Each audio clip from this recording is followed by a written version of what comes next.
Hello class 12। तो कैसे हैं आप सब? आई होप आप सब अच्छे होंगे और मस्त होंगे। स्वागत है आप सभी का हमारी इस प्रारंभ सीरीज के अंदर। और ये सेशन आप लोग देख रहे हैं 2025 और 2026 का बच्चों। आज की इस क्लास के अंदर हम एक छोटे से कुछ कॉन्सेप्ट्स यहां पर समझ रहे हैं हमारे इस एग्रीगेट डिमांड के चैप्टर के बीच में, क्योंकि वो कॉन्सेप्ट भी आप लोगों को समझना बहुत जरूरी है बच्चों। ठीक है ना? तो आइए उन कॉन्सेप्ट्स को समझते हैं। इतना हार्ड नहीं है, बहुत सिंपल है। हार्ड होगा तो भी हम उसको इजी करके आप लोगों को जरूर समझा देंगे। आई होप ये determination of income and employment, मतलब aggregate demand and its concept का जो पूरा चैप्टर है, इसके जो लेक्चर्स चल रहे हैं, आई होप ये आपके लिए बहुत यूजफुल साबित हो रहे होंगे। आप काफी अच्छे तरीके से अपने 12th की तैयारी भी कर पा रहे होंगे बेटा। इसी तरीके से आप लोग अगर हमारे साथ बने रहेंगे तो 150 डेज का जो हमारा चैलेंज है, इसमें हम पूरा आपको तीनों सब्जेक्ट्स बहुत अच्छे तरीके से कंप्लीट करवा देंगे बच्चों। तो चलिए स्टार्ट करते हैं उन कुछ कॉन्सेप्ट्स के साथ में। पहले बात करते हैं कंजप्शन के ऊपर। अब आप बोलोगे सर कंजप्शन तो पता है, फिर आप क्यों हमें दोबारा से कंजप्शन के बारे में समझा रहे हो? तो देखो बेटा, कंजप्शन की ना कई बार कुछ ऐसे वर्ड्स कंजप्शन के आगे लगकर आ जाते हैं कि हम लोग थोड़ा सा उसे समझ नहीं पाते हैं। जैसे कि या तो एक शब्द कई बार ऐसे आ जाता है रियलाइज्ड, ये एक शब्द जुड़कर आ जाता है। एक और शब्द है बेटा, वो भी कई बार जोड़कर आ जाता है, जिसको बोलते हैं एक्स पोस्ट। ठीक है बेटा, क्या बोलते हैं? X post. और एक और शब्द है जिसे हम बोलते हैं एक्चुअल। ठीक है, ये तीन शब्द अगर कंजप्शन के आगे लिखे हुए आगे, चाहे वो एक्चुअल कंजप्शन लिखा हुआ आया हो, चाहे एक्सपोज कंजप्शन लिखा हुआ आया हो, चाहे रियलाइज कंजप्शन लिखा हुआ आया हो, इन तीनों का जो मीनिंग है वो वही है जो एक्चुअल कंजप्शन पढ़ते ही आप समझे। अब एक्चुअल कंजप्शन आप पढ़ते ही क्या समझे? आप ये समझे कि फिलहाल अभी इस करंट पीरियड में हम कितना कंजप्शन कर रहे हैं किसी भी गुड्स और सर्विसेज का, उसी को ही सर एक्चुअल कंजप्शन कहते हैं। इट मींस, इसको अगर समझने के लिए हम लोग ये एग्जांपल लें कि हमारे घर में हर महीने 10,000 रुपीज का फिक्स कंजप्शन या फिक्स राशन हमारे यहां पर आता है। तो मतलब क्या हो गया? हम एक्चुअल में अभी राशन के ऊपर कितना कंजप्शन कर रहे हैं? 10,000 रुपीज का कंजप्शन कर रहे हैं बेटा। उसी को हम एक्चुअल कंजप्शन बोल सकते हैं, उसी को एक्सपोज कंजप्शन बोल सकते हैं, और उसी को ही रियलाइज्ड कंजप्शन बोला जा सकता है। तो तीनों का मीनिंग वही है। अब आप चाहे एक्सपोज कंजप्शन बोलिए, चाहे आप रियलाइज्ड कंजप्शन बोलिए, या फिर आप एक्चुअल कंजप्शन उसको बोलिए बेटा। अब यही चीज हम सेविंग्स के साथ में भी देखेंगे बेटा। अरे रियल लाइफ में यही तो करने हैं, यही करते हैं बेटा हम लोग हमारी इनकम का, है ना? अब इसमें भी यही चीज है बेटा। अगर रियलाइज्ड आ जाए तो भी मीनिंग सेम है, अगर एक्सपोज्ड आ जाए तो भी मीनिंग सेम है, और अगर एक्चुअल आ जाए तो भी मीनिंग सेम ही रहेगा कि प्रेजेंट टाइम पर जो भी हमारी इनकम है उसमें से हम कितना कंजप्शन, सॉरी, कितना उसमें से सेविंग, कितना सा हम उसमें से बचा पाते हैं, उसी को ही हम लोग यहां पर या तो रियलाइज सेविंग आप बोल दीजिए, या आप एक्सपोज सेविंग बोल दीजिए, या फिर एक्चुअल सेविंग्स आप बोल सकते हैं बेटा। Is that clear? आपको मेरी बात समझ में आ रही है बच्चों कि सेविंग्स में भी वही कॉन्सेप्ट है कि अभी प्रेजेंट में आप कितना सेविंग कर रहे हो, तो उसको आप रियलाइज सेविंग बोल सकते हो, आप ये एक्सपोज सेविंग बोल सकते हो, या फिर एक्चुअल तो हम लोग बोलते ही हैं।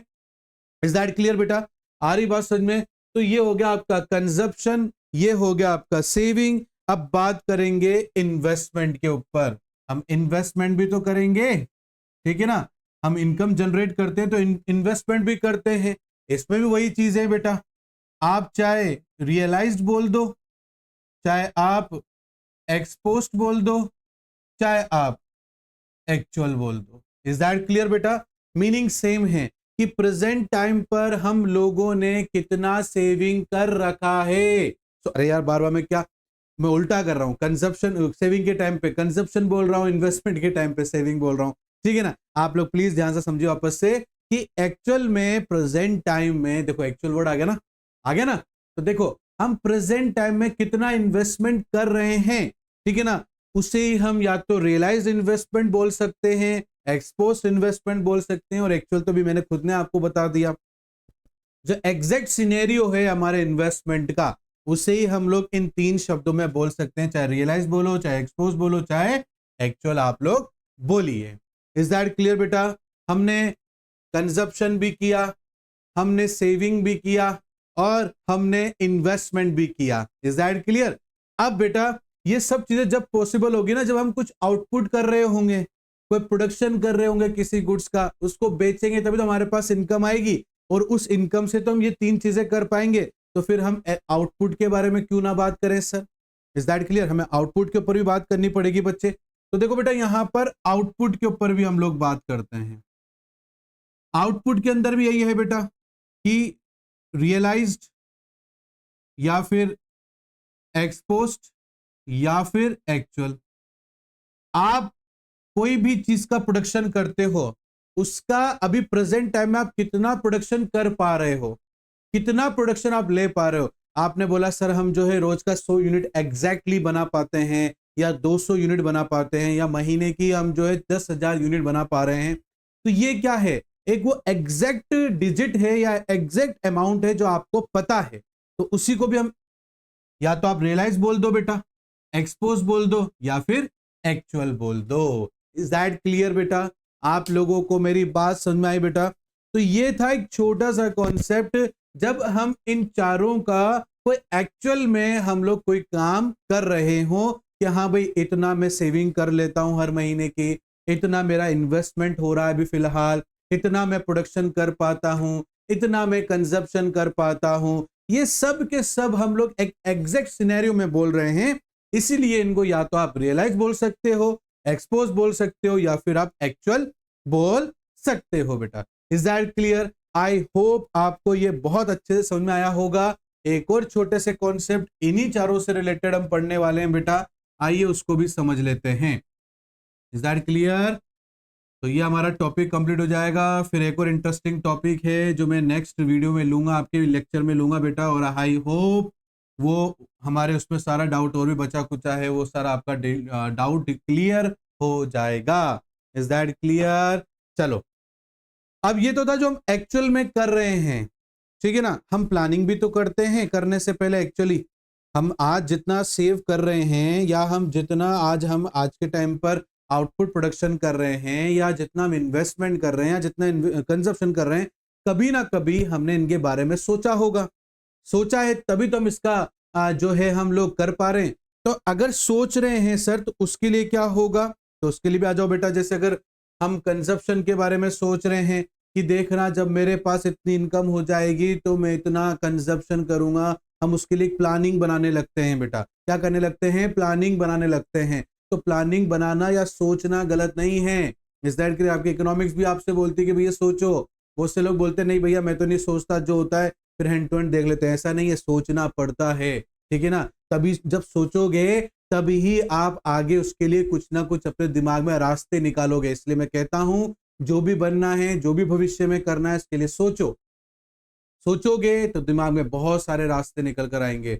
नहीं कहते क्या? आप लोग निकल जाओ रास्ते पर, ठीक है ना, भगवान अपना आप आगे रास्ता बनाता हुआ चलेगा। तो वही चीज है बेटा, सोचना चालू करो, रास्ते अपना आप दिमाग आपका निकालना चालू कर देगा। तो आ जाओ बेटा इस बात में कंजप्शन के ऊपर। इसमें भी तीन शब्द है बेटा, जैसे है प्लान, ठीक है ना, प्लान किया हम लोगों ने, ठीक है ना, या डिजायर, इच्छा है सर हमारी इतना हम कंजप्शन करें, या एक और यहाँ पर वर्ड है जिसको बोलते हैं एक्स एंड, ठीक है। मैं भविष्य में इतनी कंजप्शन करूंगा, अभी कर नहीं रहा हूं, ना ही मेरा कोई एग्जैक्ट सिनेरियो है ऐसा, बट करूंगा। तो अभी करा नहीं है, प्लानिंग कर रहा हूं, तो ठीक है ना, उसे प्लान कंजप्शन भी बोल सकते हो। डिजायर मतलब मेरी इच्छा है वो कंजप्शन करने की, या उसके लिए एक और शब्द आता है एक्स एंड कंजप्शन। तो इन तीनों का मतलब यही है कि फिलहाल हम लोग प्लानिंग कर रहे हैं। इज दैट क्लियर बेटा? ऐसा का ऐसा ही बेटा हमारे सेविंग्स के लिए भी होगा, ठीक है। अब आप चाहे उसके लिए प्लान बोल दो बेटा, अब आप चाहे उसके लिए डिजायर बोल दो बेटा, या उसके लिए आप जो है एक्स एंट बोल दो बेटा, बात सिमिलर ही है कि मैं इतना भविष्य में सेविंग करूंगा। क्या करूंगा? भविष्य में इतना सेविंग में करूंगा। इज दैट क्लियर बेटा? ऐसा ही बेटा इन्वेस्टमेंट को लेकर है, इन्वेस्टमेंट में भी वही चीजें हैं बेटा, ठीक है ना। क्या है कि आप चाहे आप सोच रहे हो कि मैं इतना सेविंग इतना इन्वेस्टमेंट करूंगा, ठीक है ना, डिजायर करूंगा और एक्स एंड, ठीक है ना। तो अभी कर नहीं रहे हैं, अभी सिर्फ सोच रहे हैं, मेकिंग अ प्लान बना रहे हैं कि इस तरीके से इन्वेस्टमेंट किया जाएगा, इसी वजह से मेरी इनकम और भी डबल होती चली जाएगी बेटा। ऐसे ही बेटा आउटपुट में है कि जब मेरी फैक्ट्री के अंदर मैं अच्छी अच्छी मशीन लगा लूंगा तो मैं इतना प्रोडक्शन करूंगा, तो आप प्लान कर रहे हो बेटा, अब उस प्लान को मैं डिजायर भी बोल सकता हूं, उस प्लान को जो है मैं एक्स एंट भी बोल सकता हूं, ठीक है ना बेटा। तो मीनिंग सभी का सेम रहने वाला है। Is that clear? I hope ये आज का जो छोटा सा कॉन्सेप्ट है आप सभी को अच्छे से और बहुत अच्छे से समझ में आया होगा बेटा। फिर भी अगर कोई डाउट रह जाता है तो कमेंट बॉक्स में आप लोग हमसे पूछ सकते हैं बेटा, ठीक है ना। और साथ ही साथ में प्लीज ये जरूर बताया करो कि कमेंट में बताना बेटा कि आपको क्लास हमारी कैसी लग रही है, हमारे पढ़ाने का तरीका कैसा लग रहा है, हम आपके सभी डाउट्स को अच्छे से क्लियर कर पा रहे हैं, नहीं कर पा रहे हैं, प्लीज कमेंट करके जरूर बताया करो, हमें वेट रहता है आपके कमेंट का। साथ ही साथ में अगर आज का लेक्चर अच्छा लगा है तो प्लीज लाइक जरूर करना, शेयर करना, सब्सक्राइब करना और बेल आइकन को प्रेस करना बिल्कुल मत भूलना। मिलता हूं नेक्स्ट क्लास में, तब तक के लिए thank you and bye bye बच्चों।